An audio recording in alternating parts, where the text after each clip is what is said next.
Well, hello. This is a very new experience for me. I've not presented in this sort of format before, and I didn't want to end up in the PowerPoint trap. So what I've done is I've created an interactive web space for you to, if you like, if you open a new tab on this environment, so that you can see detail that you perhaps can't see looking through the screen. I've put a link in the message you in the audience, a link to this. It's at naturalhomes.org/knowledge. And the environment has a number of little icons around it. There's a key at the bottom of the page to show you what areas of this are clickable. And it takes you into the live spaces that I'll be discussing. So I'm talking about knowledge networks in both the sort of social and technical sense. A long time ago, hundreds of years ago, when builders, which were all natural builders, of course, they shared their knowledge through their various guilds and traveled quite extensively around Europe, building and sharing their skills. And all of those skills that we used to have embedded in our communities and in our communities' professional guilds have all but disappeared. And that's been replaced by the conventional building industry, by integrating knowledge of building into the products that they sell. And that's kind of disenfranchised us. Most people don't feel enabled anymore to build anything, as if the knowledge is completely unattainable. So what I'm discussing here is how we might make that knowledge attainable again, using the wonderful technology that we have that very recently really been made available to us. And some of the techniques that I'm using have literally just been made available weeks ago, although they've been developing for some time and I've had access to them as they've been developed, but they've now been released in their full state, and I'll show you some aspects of how I use those. So this presentation space, you'll see on the left-hand side of your screen, there are 5 layers going from knowledge relationships, I hope you can see my cursor, down to knowledge recipients.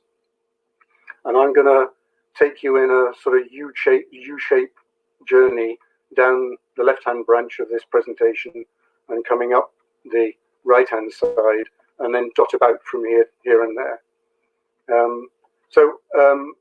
There's been attempts in industry to capture the knowledge that an industry has and make it more accessible to the industry. It's a bit different in our case because we want to make the knowledge more accessible not to the industry as such, but to the customers of the industry, so that they can learn from it as from the knowledge providers. Now that only really works if there's this upper layer of organizations and people who maintain the knowledge relationships within the network. And that's people actually like Roland, who's very adept at working with other European countries and other world. He works in Africa, he's around a lot, he meets a lot of people, he creates trust between organizations. And that trust is a necessary component of a successful knowledge network. It's that group of people that provide the framework for the next layer down, which is the knowledge processes. And this are the group of people who have practical knowledge of the industry, who create these assets like case studies, method sheets and standards.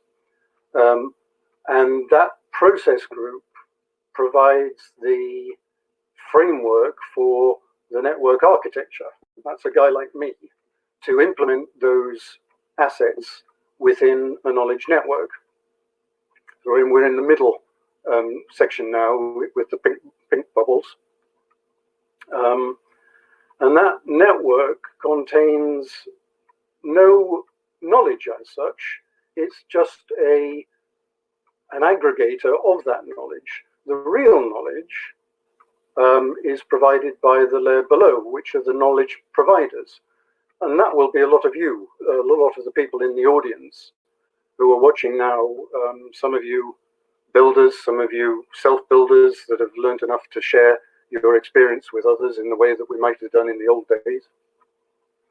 And then the last layer are the knowledge recipients, the people who are eager to, or perhaps not eager, and don't know that they need to be eager to learn the skills of natural building in order to fulfill a need to create a home.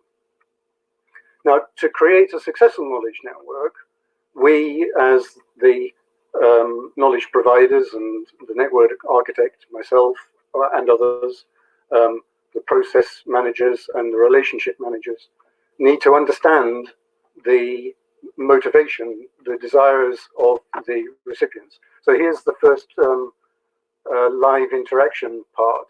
So this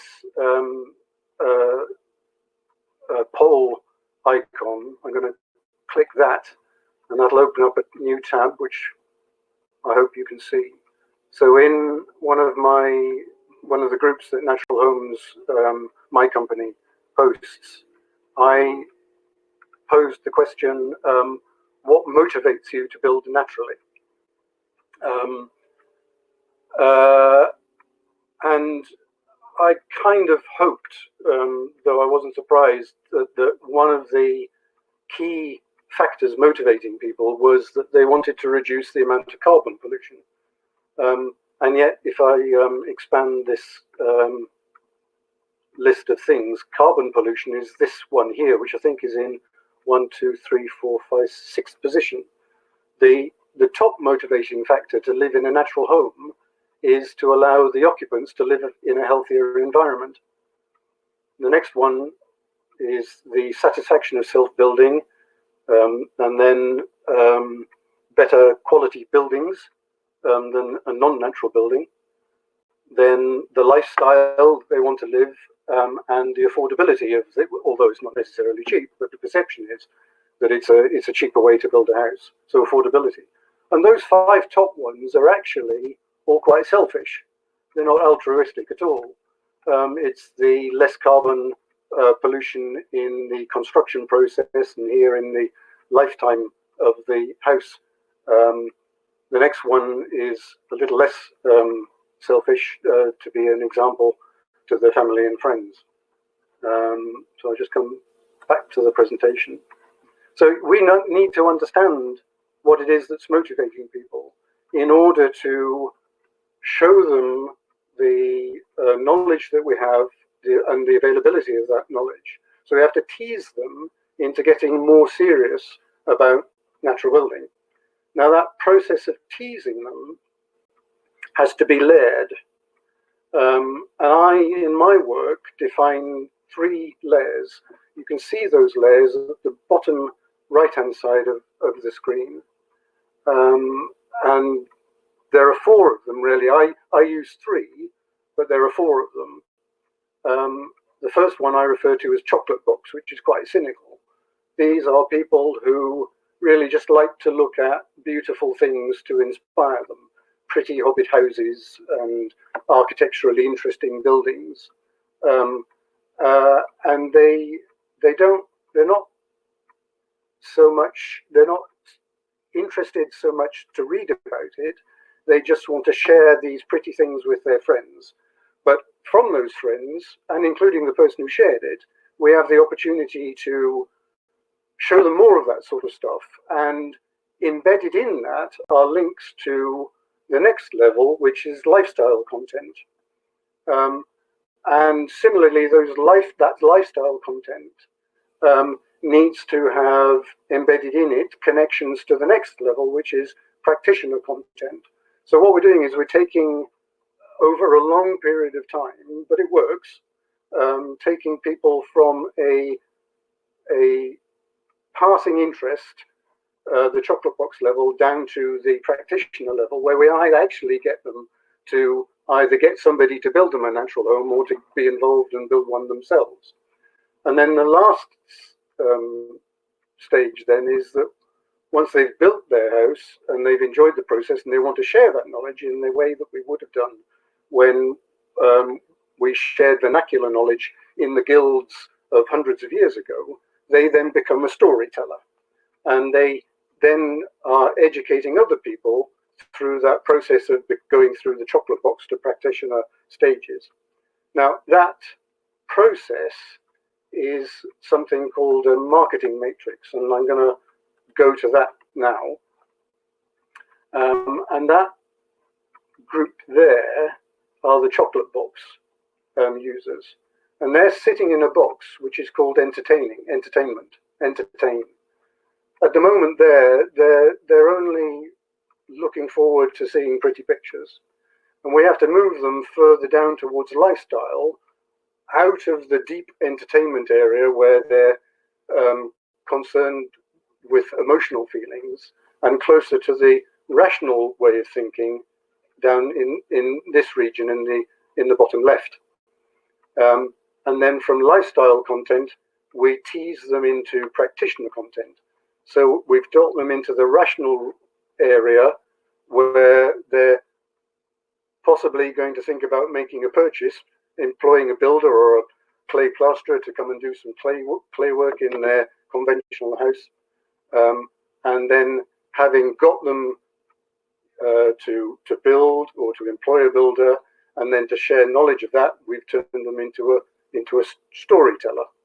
Now, in this presentation here, there's some little blue worlds, and I'm going to click on one of those, and I'm going to show you the chocolate box content from my website. This is the backstage of my website, and these are the chocolate box articles of straw bale buildings.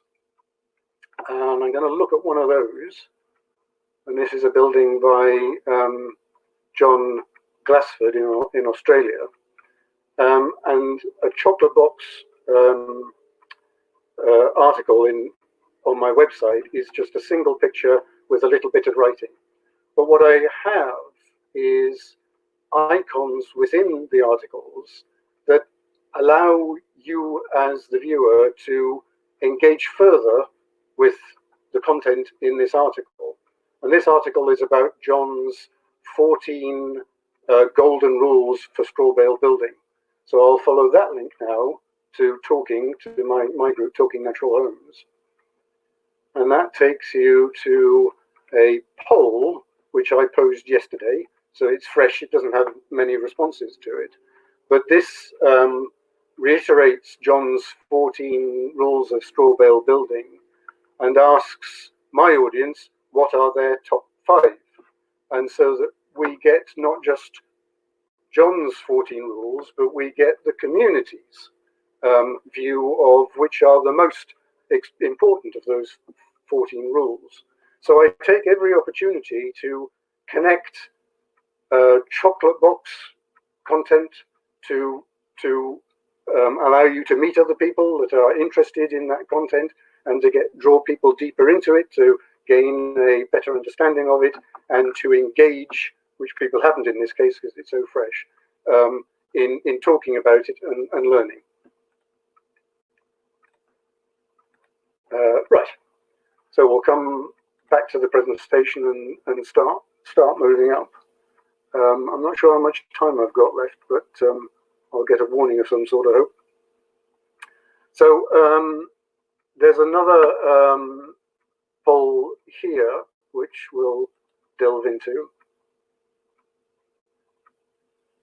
And this is where I asked my audience in my group, where do they think the knowledge is. So if they were wanting to build something, where would they go to find that knowledge?